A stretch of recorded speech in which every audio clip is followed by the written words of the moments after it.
ঘাট পাড়ে মহাব্যস্ততা। দুপুরের এই কর্মযজ্ঞ নদী পাড়ের চিরচেনা গল্প। নৌকায় নৌকায় দিয়েছে পাল্লা, ঘোলা জলে তৈরি হয়েছে নান্দনিকতা।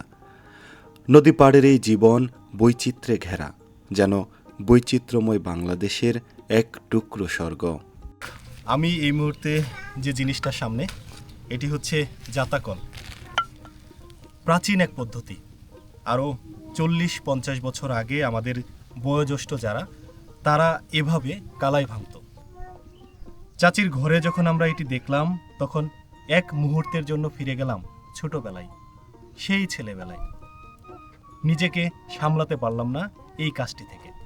তাই তো আমিও চেষ্টা করব ভাঙতে পারি কিনা। আসলে এটিকে যত সহজ কাজ মনে হয়, এটি সহজ কাজ নয়, খুবই কঠিন এবং একটা কৌশলের প্রয়োজন। সেই কৌশলটা চাচিরা রপ্ত করেছে সেই ছোটবেলা থেকে। চাচি, কবে থেকে ভাঙেন এটা? একদম বুদ্ধি হওয়ার পর থেকে? আচ্ছা, বহু বছরের কৌশল হয়তো আমি 1 মিনিটে কখনোই রপ্ত করতে পারবো না, সেটি সম্ভব না।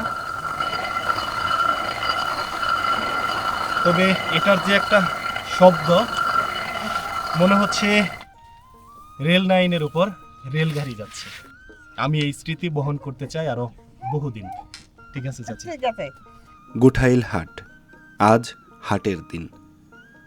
দূর দূরান্তের চর থেকে হাটুরে এসেছে চরের এই হাটে। সারি সারি নৌকা যেন তারই নীরব সাক্ষী। আকাশে মেঘ আর নদীর ঘোলা পানি জানান দিচ্ছে বর্ষা আসন্ন। এদিকে অনেকে নদীতে মাছ ধরতে নেমে পড়েছে। দেখতে দেখতে ছেড়ে দিল নৌকা। এই তো আর কয়েকদিন, কানায় কানায় ভরে উঠবে নদী, শান্ত নদীতে খেলা করবে ভয়ঙ্কর ঢেউ। ঠিক তারই জানান দিচ্ছে নদী। আকাশে ঘন কালো মেঘ আর নিচে ঘোলা পানি। পাশ দিয়ে চলে যাচ্ছে বড় একটি নৌকা। ঘোলা পানিতে যখন ঢেউ খেলা করছিল, সেই নৌকার ছুটে চলা দেখতে মন্দ লাগছিল না। যমুনার বুকে আজ যেন এক অদ্ভুত দৃশ্যের জন্ম হয়েছে। 2টি নৌকা পাশাপাশি ছুটে চলছে, যেন নদীর স্রোতের সঙ্গে প্রতিযোগিতায় নেমেছে তারা। দূর থেকে দেখলে মনে হয় এ দুটি যেন নৌকা নয়, বরং 2টি স্বপ্ন, 2টি জীবনের গল্প। পাশাপাশি এগিয়ে চলছে অজানার পথে। আকাশ আজ মেঘে ঢাকা। ঘন কালো মেঘের স্তর যেন পুরো আকাশটাকে ভারী করে তুলেছে। চলতে চলতে নৌকা হঠাৎ করে পাড়ের খুব কাছ দিয়ে চলতে শুরু করল। পরক্ষণে বুঝতে পারলাম আমাদের একজন যাত্রী নেমে যাবে দূর অজানার এই দ্বীপে। যমুনার এই দৃশ্য শুধু চোখে দেখা সৌন্দর্য নয়, এটি অনুভবের এক গভীর কাব্যিক অনুভব, যা মনে করিয়ে দেয় জীবন থেমে থাকে না, সে শুধু চলমান। চলমান সেই নৌকা থেমেছে নদীর ঘাটে।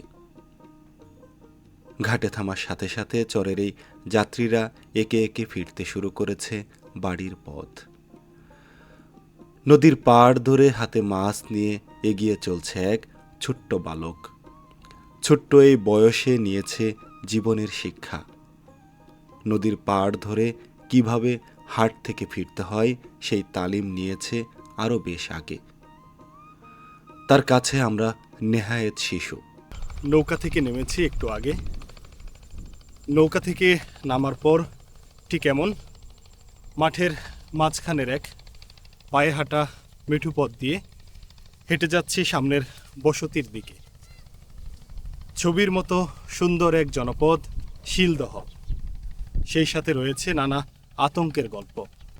চরের মানুষের এই প্রাকৃতিক সৌন্দর্যের মাঝে বসবাস আর তাদের দুঃখ কষ্টের গল্প নিয়েই আজকের ভিডিওটি সাজানো। সোনালি বরণ ফসল। ভুট্টা শুধু আজ মাঠের সৌন্দর্য বাড়াচ্ছে না, দেশের অর্থনীতিতেও রাখছে গুরুত্বপূর্ণ ভূমিকা। এটি কৃষকের আয় বৃদ্ধি করছে, পাশাপাশি খাদ্য ও পুষ্টির চাহিদা পূরণও করছে সহায়তা। বাংলার এই সোনালী ভুট্টার ক্ষেত তাই শুধু একটি দৃশ্য নয়, এটি এক সম্ভাবনার প্রতীক, যেখানে প্রতিটা শীষে লুকিয়ে আছে ভবিষ্যতের স্বপ্ন আর সাফল্যের গল্প। দুর্গম এই চরাঞ্চলগুলোতে চরের কৃষকেরা ভুট্টা আবাদ করে প্রতি বছর। আচ্ছা আচ্ছা, এটা কি কুরবানিতে বিক্রি হবে? ইনশাল্লাহ। এরে বাবা, চরের সাদামাটা কাঁচা পাকা বাড়ি, নীরব জীবনের মায়াবী সৌন্দর্য। বাংলার নদীঘেরা চরের বুকে দাঁড়িয়ে থাকা সাদামাটা কাঁচা পাকা বাড়িগুলো যেন এক একটি জীবন্ত গল্প। দূর থেকে দেখলে এগুলো খুব সাধারণ মনে হয়, তবে সাধারণের ভেতরেই লুকিয়ে আছে এক অদ্ভুত মায়া, যা সহজেই হৃদয় ছুঁয়ে যায়। চরের বাড়িগুলো সাধারণত উঁচু মাটির টিবির উপর তৈরি করা হয়, যাতে বন্যার পানিতে ডুবে না যায়। চারপাশে খোলা মাঠ, দূরে বয়ে চলা নদী আর মাঝে মাঝে গাছপালার ছায়া, সব মিলিয়ে এক নিস্তব্ধ অথচ প্রাণবন্ত পরিবেশ তৈরি হয়। সকালের সূর্যের আলো যখন ঘরের দেয়ালে পড়ে, তখন সেই কাঁচা পাকা দেয়ালগুলো যেন সোনালি আভায় ভরে ওঠে। আবার বিকালের পড়ন্ত রোদে ঘরগুলো পায় এক কোমল শান্ত রূপ। এই বাড়িতে বসবাস করা মানুষের জীবন খুবই সাদামাটা। দিনের শুরু হয় ভোরের আলোয়, গরু ছাগল দেখাশোনা, মাঠে কাজ কিংবা নদীতে নৌকা নিয়ে যাওয়া নিয়ে।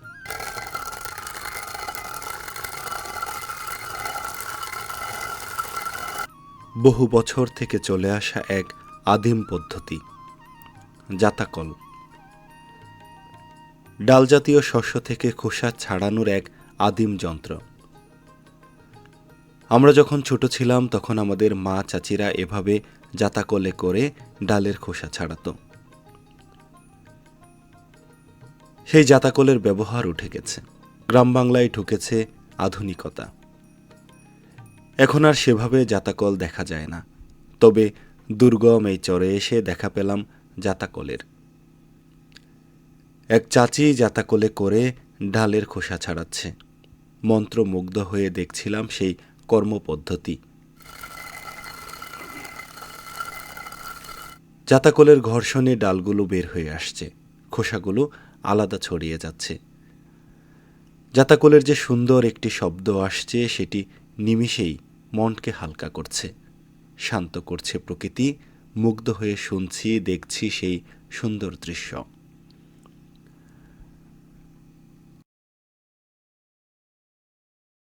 মনিবের মতো গরুগুলো এখানে সাদামাটা। গরুগুলোর জীবনও সহজ আর স্বাভাবিক। উন্মুক্ত এক আউরি ঘর, তার নিচে গবাদি পশুগুলো বড় হচ্ছে। তবে দিনের বেশিরভাগ সময় গবাদি পশুগুলো থাকে তৃণভূমিতে, সারাদিন ঘাস খায়, আবার ঠিক সন্ধ্যা নামার আগে ফিরে আসে গোয়াল ঘরে। চাচি কি ওদের জন্ম একটা চরে, আবার বিয়ে হয়েছে আরেকটা চরে, তার মানে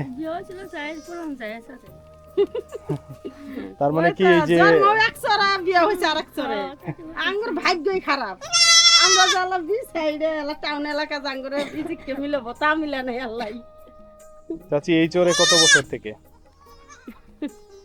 এই চর ভাঙছিল অনেক দিন, 30 বছর নদী মধ্যে আসিল। শিলদহ চরের আরো একটি বাড়ি, একদমই সাদামাটা ঘর বাড়ি। আমার চারপাশে ছাগল, গরু, মুরগির শব্দ। ঠিক সামনে রান্নাঘর, উপরে আকাশ আর তার নিচে উন্মুক্ত এক রান্নাঘর, মাটির চুলায় রান্না। চরের এই বাড়িঘরগুলোতে শতভাগ মাটির চুলায় রান্না হয়। এই যে রান্নাঘরের পাশেই ছোট্ট একটি ঘর, খড়ির মাচা, খড় খড়ি সবকিছু রাখা এই ছোট্ট ঘরটিতে। তার পাশেই টিনের বেষ্টনী দেওয়া যে ছোট্ট ঘরটি, সেটি হচ্ছে থাকার জায়গা। বাড়ির ঠিক পাশেই দিগন্ত জোড়া ফসলের মাঠ। আবাদ হয়েছে ধান, ভুট্টা, মরিচ সহ আরও নানা কিছু। এই যে সামনে যে খোসাগুলো দেখা যাচ্ছে, এগুলো হচ্ছে ভুট্টা ছাড়ানোর পর মাঝখানের যে অংশটি সেটি। চরে আসলে এগুলো খড়ি হিসেবে ব্যবহার হয়। চরে বৃষ্টি হয়েছে একদিন আগে। চরের পথ ঘাট এখনো পানিতে ভেজা। সামনে যে জমি, সেই জমিতে এখনো পানি বেজে আছে। সামনে ধান ক্ষেত, পাকা ধানে ভরে আছে মাঠ। তার ঠিক সামনে শেষ সময়ে যে ভুট্টাগুলো চাষ করা হয়েছিল সেগুলো। আর কিছুদিন পর ভুট্টাগুলোও ঘরে আসবে। ইতিমধ্যে আগাম জাতের ভুট্টাগুলো বিক্রি হয়ে গেছে। এই যে তারই খোসা আমাদের সামনে নেড়ে দেওয়া। বিদ্যুৎ নেই এই চরে। চরের মানুষেরা রাতে বাতি জ্বালানোর জন্য ব্যবহার করে সোলার। প্রত্যেকটি ঘরে সোলারের ব্যবস্থাও নেই। এমনই এক চর, যে চরে আসলে প্রশাসনের সুনজর দরকার। একটু বর্ষাতেই ডুবে যায় চর। তাই তো চরবাসীরা বলছে, এই চরে যদি স্থায়ীভাবে মাটি কাটার ব্যবস্থা করা যেত তাহলে লাঘব হতো চরের মানুষের দুঃখ। আমরা চাইব প্রশাসন যেন এই চরের দিকে নজর দেয়। এই চরের মানুষেরা যেন প্রাকৃতিক দুর্যোগ থেকে নিজেদের রক্ষা করতে পারে। এই যে সামনে গরু বাছুরগুলো, এগুলো ঠিক উন্মুক্ত জায়গায় রাখা। নদীতে পানি এসেছে, তা কিছুক্ষণ আগে আমরা দেখিয়েছি আপনাদের। আর কয়েকদিন পর চরের এই পথ ঘাট জমি সব ডুবে যাবে অথই জলরাশির তলে। তখন এই গরু বাছুরগুলোকে নিয়ে চরের মানুষেরা নানা কষ্টে পড়বে। তাই তো চরের এই মানুষেরা চাই প্রশাসনের উদ্যোগে তাদের ঘর বাড়িগুলো আরেকটু উঁচু করে দেওয়া যেত। তাহলে এই বন্যার দুর্যোগ থেকে এই মানুষগুলো রক্ষা করতে পারত নিজেদের সহায় সম্বল আর গরু বাছুরকে। রুটির সাথে মিষ্টি না? তুমি কয়টা খেতে পারো একসাথে? আমি তোমাকে একটা প্রশ্ন করি, হ্যাঁ, তুমি কোন ক্লাসে পড়ো বাবা? পড়ো না? এখনো ভর্তি হয় নাই। এই পাশে চরে কোনো স্কুল আছে? আছে ইয়ে কি সরকারি স্কুল? সরকারি একটু ওই ফাঁকা হয় তো ওই এই যে এই নয়াপাড়াতে আছে না, জি কিন্তু আপনাদের শিলদহতে নাই। না তাহলে এই বাচ্চাগুলা কি সবাই ওইখানে যায়? হ্যাঁ সব ওইখানে যায়, ওই ওখানে মাদ্রাসা ওইখানেই যায়, সব সবাই কি স্কুলে যায়? যায়।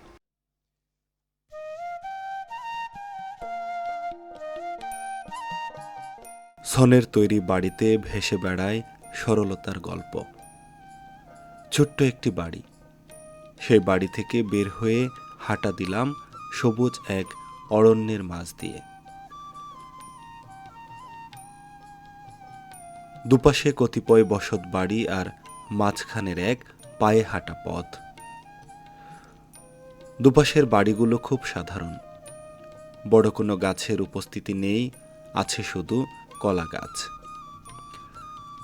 চরের এই মানুষেরা কলা গাছ রোপণ করে ঘরবাড়িকে বাতাসের হাত থেকে রক্ষা করতে। বড় গাছ এখানে সেভাবে জন্মে না। কত বিচিত্র আমাদের এই বাংলাদেশ। বর্ষার শুরু, নদীগুলোতে আসতে শুরু করেছে পানি।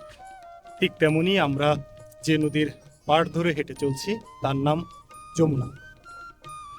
যমুনা নদীতেও নতুন পানি এসেছে। সেই পানিতে খেলা করছে চরের দুরন্ত বাচ্চারা। এখান থেকে ঠিক সামনে ছোট ছোট বাচ্চারা এই ভর দুপুরবেলা নদীতে গোসল করছে।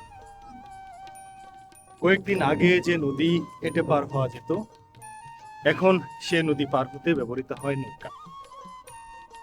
ভর দুপুরবেলায় চরের মানুষেরা নদীতে গোসল করে কাপড় কাচে। কৃষকেরা গরু নিয়ে আসে নদীতে গোসল করাতে। ঠিক এমনই চিত্র ধরা পড়ে আমাদের ফ্রেমে। আমরা সবসময় সেই দৃশ্যগুলো দেখতে পছন্দ করি। আজ থেকে 30-40 বছর আগে গ্রাম বাংলার চিত্রগুলো যেমন ছিল, ঠিক তেমন চিত্রই লক্ষ্য করা যায় চরাঞ্চলে। দুর্গম এই নদীর চরগুলোতে আসলে যত দূর চোখ যায় দু প্রান্তর। এখান থেকে দূরে কোনো বাড়ি ঘরের অস্তিত্ব দেখা যায় না। আমরা যে আপনাদের চরের বাড়িঘরগুলো দেখাই, সেগুলো আসলে মাইলের পর মাইল পথ হাঁটার পর খুঁজে পাই। কোনো চর নদীর তীরবর্তী হলেও বেশিরভাগ চর সেই গহীনে। বর্ষাকালে বাড়িঘর পর্যন্ত নৌকায় যাওয়া গেলেও এই সময়টা এবং শীতের সময় আসলে নৌকায় যাওয়ার উপায় থাকে না। তখন ঠিক এভাবেই প্রান্তর ধরে হেঁটে হেঁটে চলতে হয়। ঠিক তেমনি বর্ষার আগ মুহূর্তে এখনো চরগুলো অনেক দূরে। আমরা হেঁটে চলছি এক প্রান্তর ধরে, একপাশে নদী, একপাশে ফসলি জমি, আর মাঝখানে বালুময় প্রান্তর।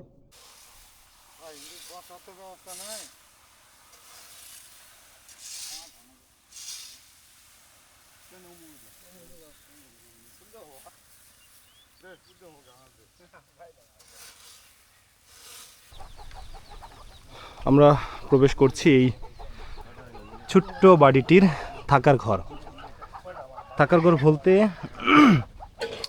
ঘর বলতে এই যে উপরে শোলার বেড়ার চাল, এখন রোদ উঠেছে, এই যে রোদের ঝিলিক আসছে ঠিক ঘরের মধ্যে। আবার যখন বৃষ্টি হয় তখন বৃষ্টির ফোঁটা পড়ে এই ঘরগুলোতে। এভাবেই বসবাস করছে সারাটি বছর। এই যে ঠিক এইভাবেই একটা ছোট্ট চৌকি পাতা, তুষক বলতে খড়,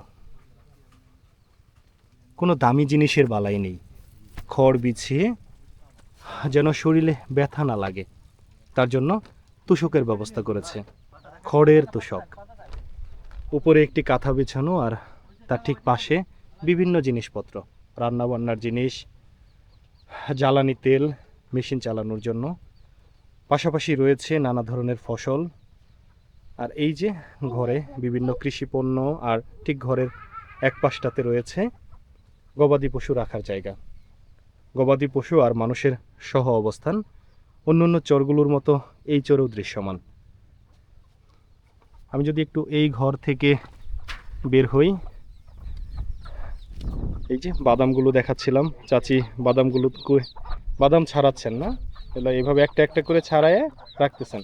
এই যে আমরা যে বাদামগুলো আসলে খাই, আমরা হচ্ছে এই বাদামগুলো খাই, কিন্তু এই বাদামগুলো থাকে হচ্ছে এইভাবে, বাদাম সহ গাছ ওঠানো হয়, তারপরে এই যে চাচিরা বাদামগুলোকে ছাড়ায়, তারপরে হচ্ছে আমরা ঠিক এইভাবে বাদাম পাই। এটাই কিন্তু শেষ নয়, এরপরে বাদামগুলোকে রোদ দিবেন, শুকাইতে হবে। কয়দিন লাগে শুকাইতে? আমরা বিছান ছিলাম তোর 20 দিন শিখে 20 দিন শুকান। 20 আর দিন বিক্রি করলে? বিক্রি করলাম তোর এই যে বুড়া আনছি, আজকে বুড়া আনছি সকালে। আচ্ছা আচ্ছা, তার মানে একদিন শুকাইতে হবে। ও একদিন আপনারা কাঁচাই বিক্রি করে আমরা দেন? কাছে আবার এটা যদি আপনারা ভাজতে হয়, ধরেন ভাজবেন নিজের খাওয়ার জন্য, হ্যাঁ। তাহলে কয়দিন শুকানোর পরে ভাজা যায়? নিজে খাওয়ানো ছিলাম তো 10-12 দিন। তারপরও 10-12 দিন। তারপর তার মানে এই বাদামটা যদি ভাজার উপযুক্ত করতে হয় তাহলে 10 দিন শুকাইতে হবে, 10 দিন আর বিছন করতে হলে 20 দিন। 20 দিন। আচ্ছা, দেখুন কত কষ্টের একটা জিনিস। আমরা টাকা দিয়ে বাদাম কিনি আর খেয়ে ফেলি, কিন্তু এই বাদামটা আমাদের কাছে আসতে আসতে ঠিক লম্বা একটা গল্প। গাছ থেকে উঠানো, নিয়ে না তো তারপরে বাদামগুলোকে ছাড়ানো, তারপর 20 দিন বা 10 দিন রোদে শুকানো, তারপর ভাজতে হয়। খুব লম্বা একটা প্রক্রিয়া। আমাদের গ্রাম বাংলার এই কৃষকেরা যে কত পরিশ্রম করে সেটি আসলে ভাষায় বলা সম্ভব না। এই যে চাচারা রোদে পুড়ে বৃষ্টিতে ভিজে ফসল ফলায়, কিন্তু আসলে ন্যায্য দাম পায় না। এই চরাঞ্চলের কৃষকেরা ন্যায্য দামের অভাবে প্রতি বছরই লসের সম্মুখীন হয়, কিন্তু তারপরেও নিজের পেট বাঁচানোর তাগিদে তারা ফসল আবাদ করছে। আমাদের কর্তৃপক্ষের উচিত এই ফসলগুলোর দাম বাড়ানো, কৃষকরা যেন ন্যায্য দামে তার উৎপাদিত পণ্য বিক্রি করতে পারে সেটি নিশ্চিত করা। তাহলে সমৃদ্ধ হবে আমাদের কৃষি। আমরা ঘরের আরও একটি অংশে, এই যে ঠিক আগের ঘরটির মতো এখানেও ছোট্ট একটি ঘর, কাপড় চোপড় রাখা। এপাশে রয়েছে একটি সিকা, এই যে খাবার দাবার রাখার জন্য আমাদের মা দাদিরা একসময় ঘরে এভাবে সিকাটা নিয়ে রাখতো। ঠিক তেমন দৃশ্যগুলো চরাঞ্চলে লক্ষ্য করা যায়। আজ থেকে 30, 40 কিংবা 50 বছর আগের যে জীবন, সেই জীবন এখনও বিরাজ করছে এই চরগুলোতে। উঠান ভর্তি গবাদি পশু, গরু, ছাগল, হাঁস, মুরগি সবই দৌড়াদৌড়ি করছে এই উঠান বাড়িতে। এই যে এখানে গরু বাঁধা, উপরে আউরি ঘর, সবজির মাচা, সামনে ছাগল ঘাস খাচ্ছে, একপাশে মাটির চুলা, আর ঠিক এখানে সামনে মুরগির বাচ্চা ধরা। এটাই হচ্ছে আমাদের গ্রামীণ জীবন। পুরনো আমলের সেই গ্রামীণ জীবন কেমন ছিল তা আপনারা নিজ চোখে দেখতে পাচ্ছেন। আমাদের এই কার্যক্রম, আমাদের এই ভিডিওগুলো যদি আপনাদের ভালো লাগে তাহলে অবশ্যই একটা সাবস্ক্রাইব করবেন। যদি কোনো বিষয় সম্পর্কে আমাদের পরামর্শ বা ধন্যবাদ জানাতে হয় তাহলে অবশ্যই কমেন্ট করে জানাবেন। সেই ক্ষেত্রে আমাদের কাজের উৎসাহ বৃদ্ধি পায় আরও বহুগুণে, কারণ দিন শেষে আপনারাই আমাদের সবথেকে বড় সম্পদ। বেশ কিছুক্ষণ সময় থেকেই উঠান বাড়িতে ঘোরাঘুরি করছি। ঘুরতে ঘুরতেই উঠান বাড়ির মায়ায় পড়ে গেছি। এত সুন্দর দৃশ্য, নদী থেকে উঠে আসা বাতাস আর শান্তশিষ্ট পরিবেশ, সব কিছু মিলিয়ে অসাধারণ এক সুন্দর এই উঠান বাড়ি।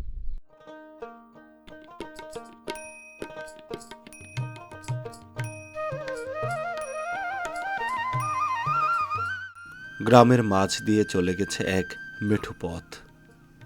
সেই পথ ধরে হাঁটছি। পথের এক পাশে যমুনা নদী আর অন্য পাশে বসতি। পথের দুধারে নানা ধরনের শস্য। কিছুদিন আগে এই জমিতে আবাদ হয়েছে বাদাম, এখন আবার রোপণ হয়েছে পাট। এভাবে বছরের প্রতিটা সময় নানা ধরনের শস্যে ভরপুর থাকে চরের এই মাঠ। এই পথে যখন হাঁটছি তখন নদী থেকে উঠে আসা বাতাসে শীতল হচ্ছে শরীর, স্নিগ্ধ হচ্ছে মন। প্রিয় বন্ধুরা, এতক্ষণ ছিলাম এই দুর্গম চরাঞ্চলে। সুন্দর এই চরের দৃশ্য আর দুর্গমতার গল্প শুনিয়েছি পুরো ভিডিও জুড়ে। দেখা হবে নতুন কোনো ভিডিওতে, নতুন কোনো চরে। সে পর্যন্ত সকলে ভালো থাকুন।